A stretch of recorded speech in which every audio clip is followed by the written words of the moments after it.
Here we are over in Halifax this afternoon.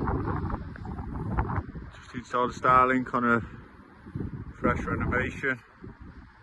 Here he's opted for the roof mount, supplied and fitted by us.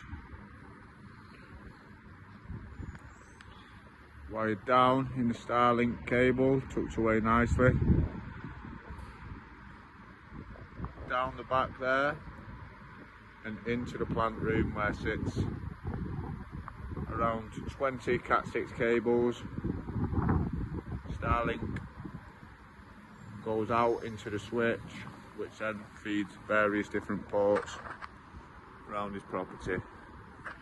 Customers receiving speeds of over 250 megabytes per second.